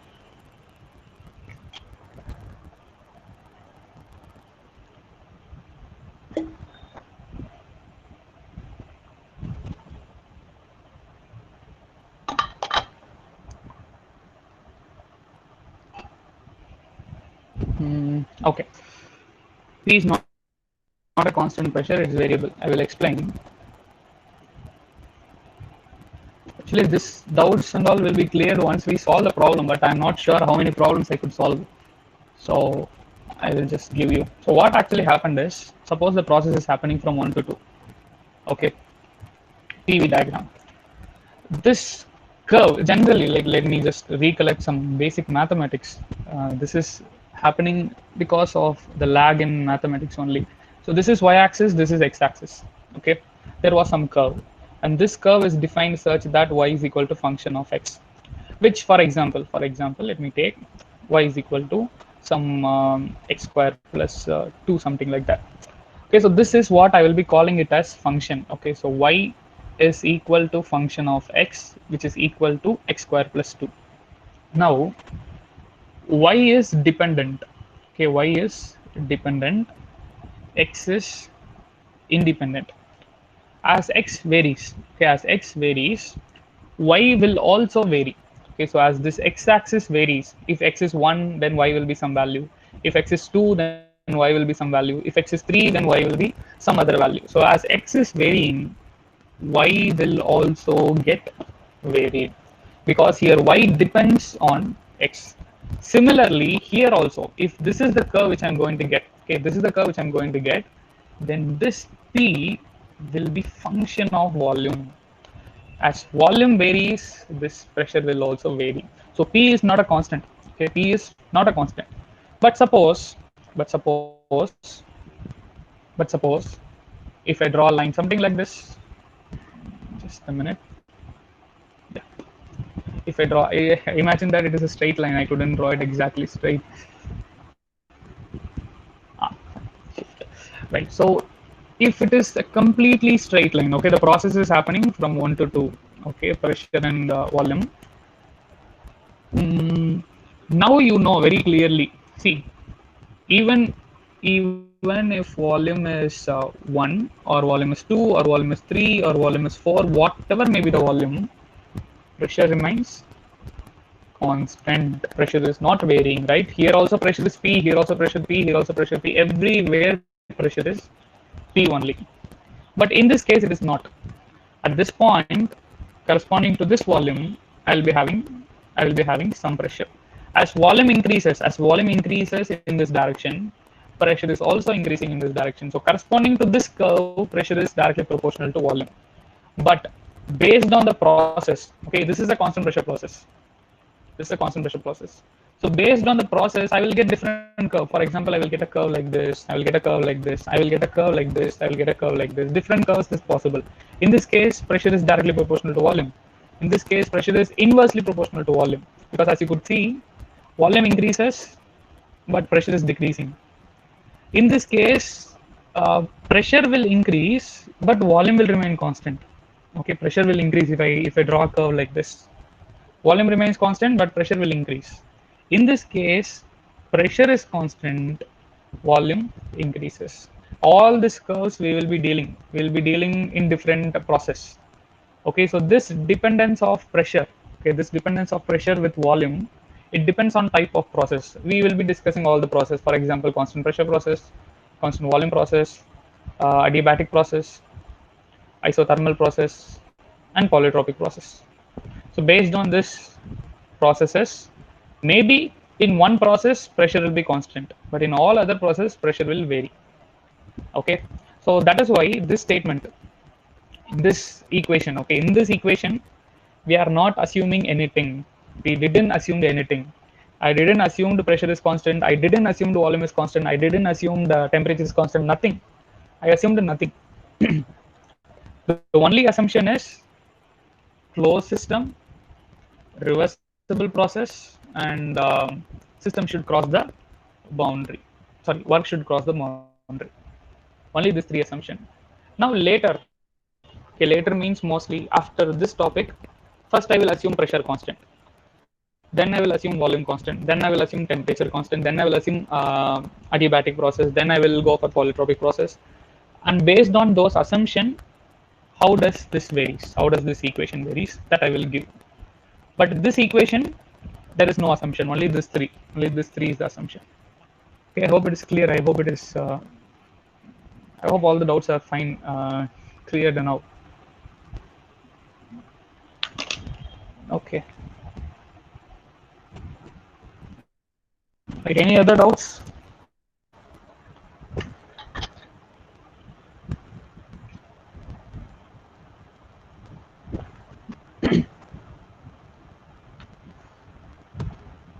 So this is an online class. It will be boring a bit, but try to be in the class and try to listen. Initially there was 64, now it is 60, but it's fine. 64, 60 is much better. At least it didn't reduce it to half of it, right? Now 59. Maybe there may be some internet problem also, I guess. Right? Any other doubts?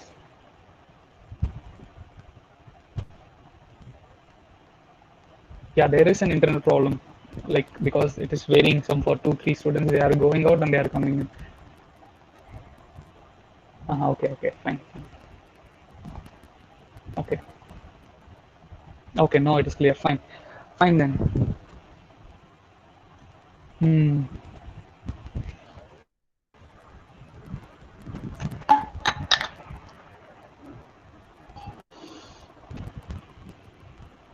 Okay, then. So what I will do, I will start constant pressure process. Okay, so ultimately our next topic is different types of process only. I will start constant pressure process, and time parameters I will go for constant volume process also. The remaining process I will do tomorrow.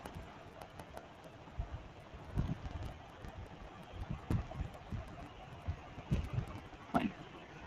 See, first we are going to start with, see, um, One point to be noted initially, we are discussing it only for closed system. Okay, closed system.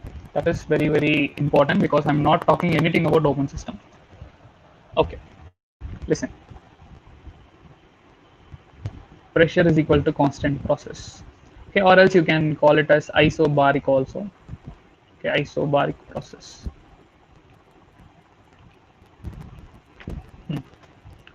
Or else first let me start with constant volume. Okay, then I will go for isobaric. Let's start with constant volume. Volume is equal to constant. Okay, so constant volume process.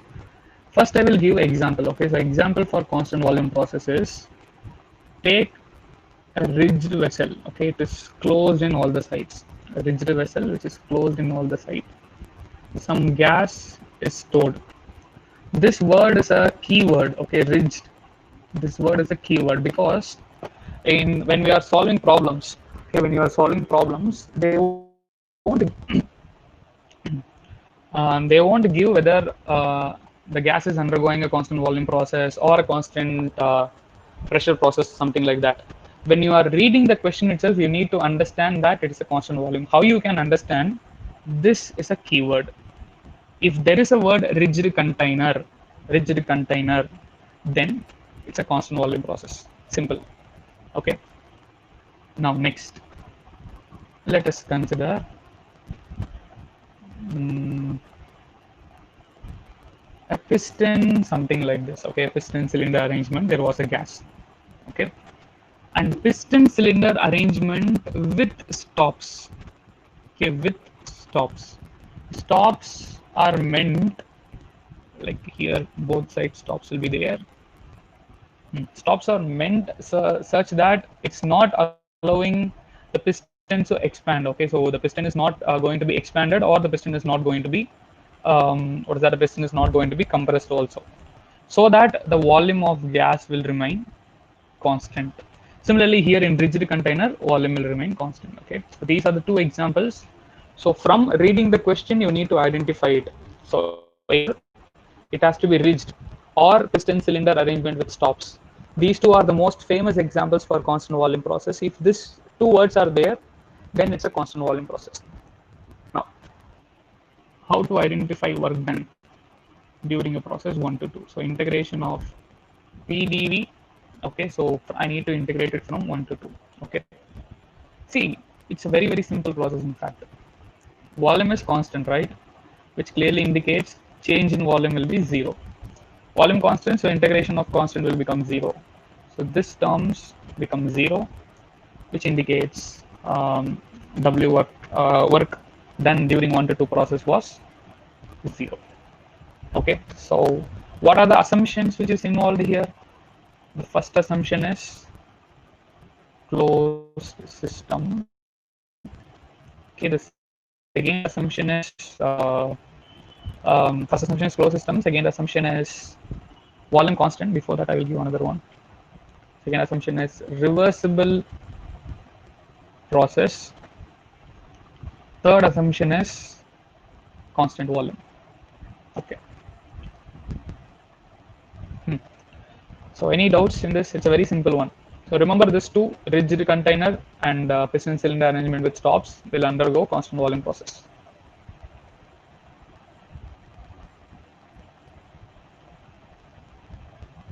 Any doubts? You just comment it.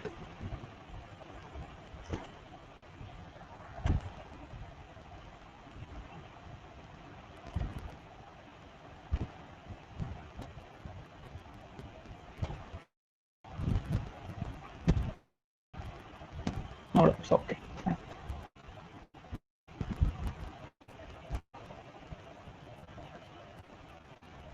So next is constant pressure process. Pressure constant or isobaric process.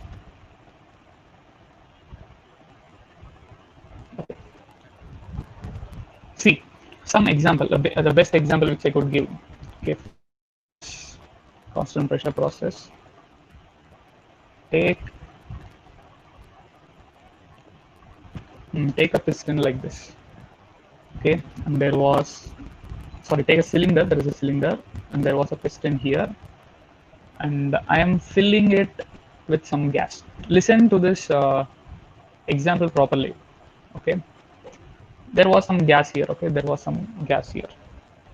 Okay, so this piston will have some weight, right? This piston will have some weight, and here it is open to atmosphere. Okay, it is open to atmosphere. So this atmosphere is going to exert some pressure. Okay, this atmosphere is going to exert some pressure over the area A. Okay, so pressure exerted by, just a minute, pressure exerted by atmosphere was P atm, and it is exerted over the area A, okay, piston's area.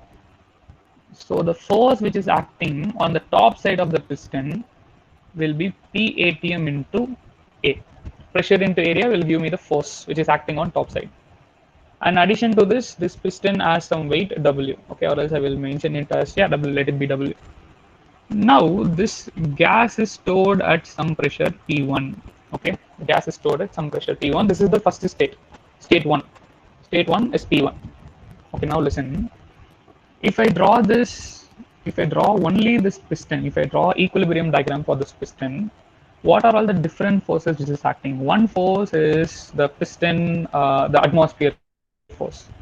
Another one is, sorry, another one is weight of the piston, and another one is the pressure force which is offered by this gas. Okay, see, P atm into A. Okay, that is the force which is offered by atmosphere. Weight of the piston, that is the force which is offered by the piston, and then due to this pressure, okay, due to this pressure, there is going to be a force P1 into A which is acting upward. Now this was equilibrium. It is in static equilibrium. Static equilibrium means it is not moving. There is no acceleration. There is no acceleration. So summation of forces should be equal to 0, which indirectly means whatever the force which is acting from top to bottom should be equal to the force which is acting from bottom to top. That is what static equilibrium means. Okay. So summation of force should be 0, which means force which is acting from top to bottom should be equal to force which is, these are the forces which is acting from top to bottom, weight and atmospheric pressure. The force which is acting from bottom to top was this one. Okay, now listen carefully. What is meant by static equilibrium? This piston should not move. Okay, it should be in equilibrium, it should not move. Okay, the motion should not be there, it should be at rest, which indicates the force acting downwards should be equal to the force which is acting upward. So by rearranging it, I can write it as P1 is equal to, I will divide area. So I will divide area on this side. Okay.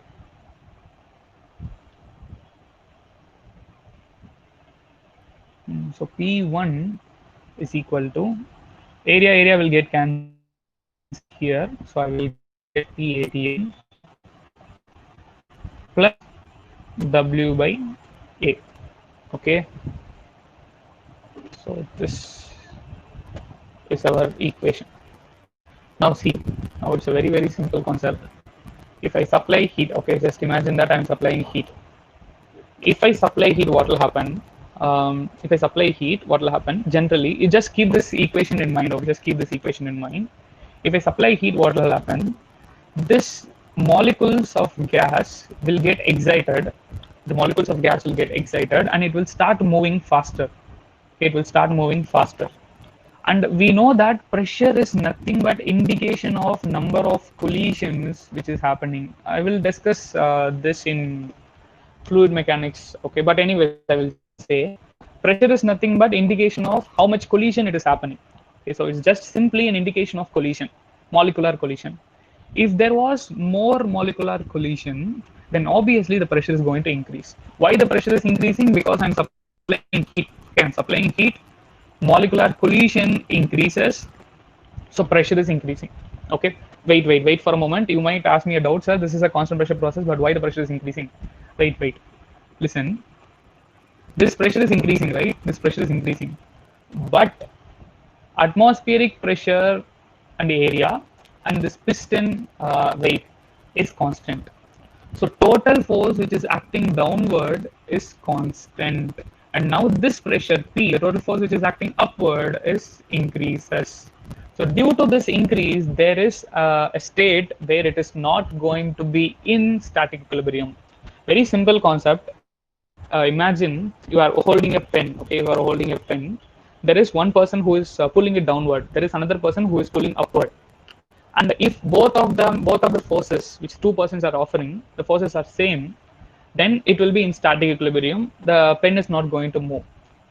If suppose the force which is offered by the bottom person is more, then what will happen? The pen starts to move upward, right? The same thing only. Here, this bottom force is increasing. Why it is increasing? Because I'm supplying heat. As I'm supplying heat, number of collision increases, the pressure increases, this piston moves upward. Okay, so as it moves upward, okay, as it moves upward, this molecules will start distributing. Okay, as it moves upward, this molecule will start distributing. Or let me first ask the question: as it moves upward, when it will come to equilibrium? Right, this is moving upward. Why it is moving upward? Because total force acting downward is some constant, and total force acting upward is increases. Okay, as it is moving up, when this will again reach equilibrium state? Only if this force and this force are same. And when it will become same? Very simple. As the piston moving upward, this is constant. The force which is acting downward is constant, but this force, the pressure force, will start decreasing, and finally at one some point, again the total force which is acting downward and the total force which is acting upward will become equal, and that point the piston will stop. So what will happen was, the piston will stand for some distance. The piston the piston will expand for some more distance. Okay, from state 1, it would have reached state 2, but the pressure, initially the pressure increased. Okay, initially the pressure increased due to number of collision increases due to supply of heat. But due to this expansion, again this pressure decreases. Finally, this pressure will become P1 itself. Okay, P1, and this will be PATM, and this weight will be W. So total force which is acting downward and total force which is acting upward will remain same. This is somewhat conceptual explanation. Okay, from number of collisions, all those things. Simply mathematical explanation. Just see. I will come for doubts. Just wait for a moment. See, mathematical explanation. This is an equation which we got, right? Very simple mathematical explanation. We know that area is constant. Okay, piston area is not changing. We know that atmospheric pressure is constant until I change the position. Okay, I'm going to keep the position. I'm going to consider that I'm doing the experiment in sea level, and weight of the piston is also constant. So all these three are constant. So P1 will remain constant all the times. Very simple. Simple mathematical explanation, but conceptual explanation also it will be much better. Okay, conceptual explanation is what? Due to supply of heat, pressure increases due to collisions. And due to this increase in pressure, there will be imbalance. Okay, so the force which is acting downward is less and the force which is acting upward is more. So this piston start moving upward. So it is not static equilibrium. As the piston starts moving upward, this pressure start decreasing, and finally at one point it will reach equilibrium. Okay, so this is the process. Any doubts? Reversible process or can have different process or not?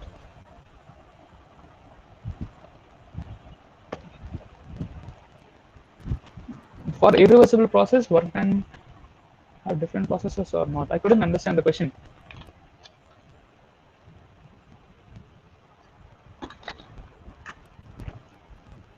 You are asking about work done formula, integration of that integration of PdV.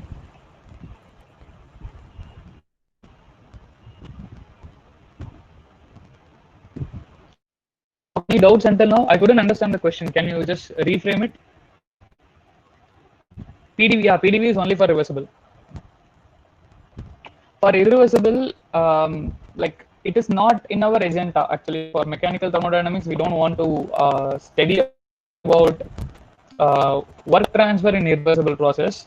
It's mostly for chemical students. Okay, but we will study about irreversible process. Okay, we will be studying about irreversibility. There is a separate chapter for it.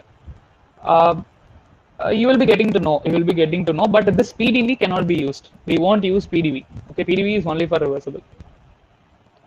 For irreversible there are some other ways you will be getting to know. Any other doubts in this explanation, the constant pressure process explanation? Any doubts? Any doubts in constant pressure process explanation?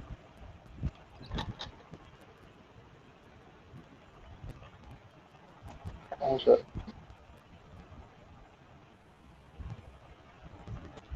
Just 5 minutes. I will close this. Okay, I will close the session. Just 5 minutes. No. Okay.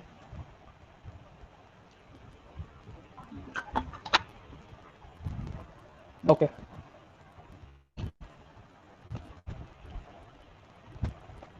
Okay. Fine. Okay. So now we need to what is that?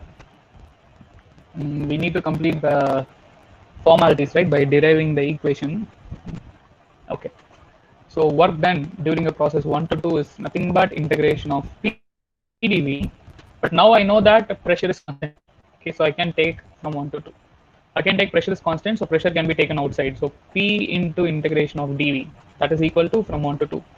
Integration of dV is nothing but V, right? Volume.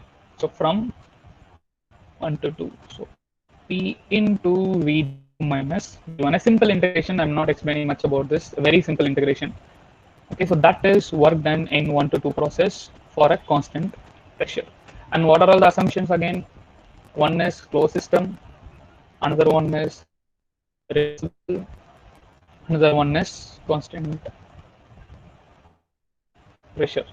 Okay, and how does the curve looks? I forgot to mention the curve in constant volume also. Separately, I will be discussing about this later. But anyways, so how does the curve looks for a constant volume process? Curve will be a straight line. Okay, so curve will be straight line.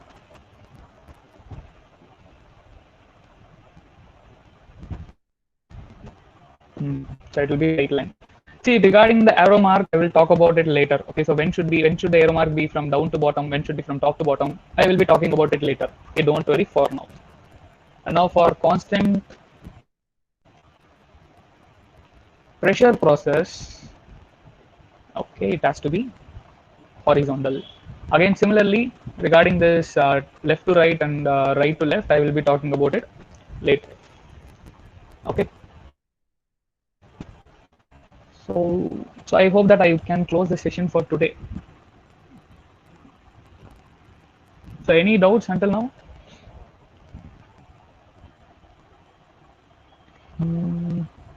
So any doubts whatever we discussed for the complete today's topic?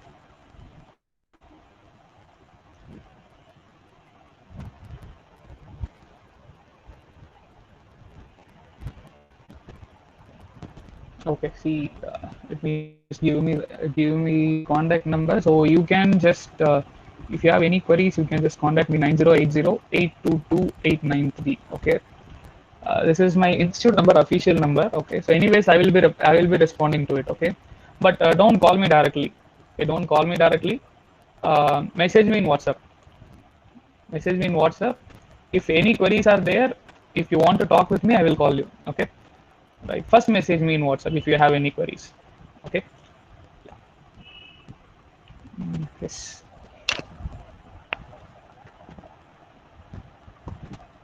Okay. Fine, fine, fine. So then I hope that I can close the session. Let me ask. So what generally they will do after the class? They can close the session because I was just starting the class for the first time.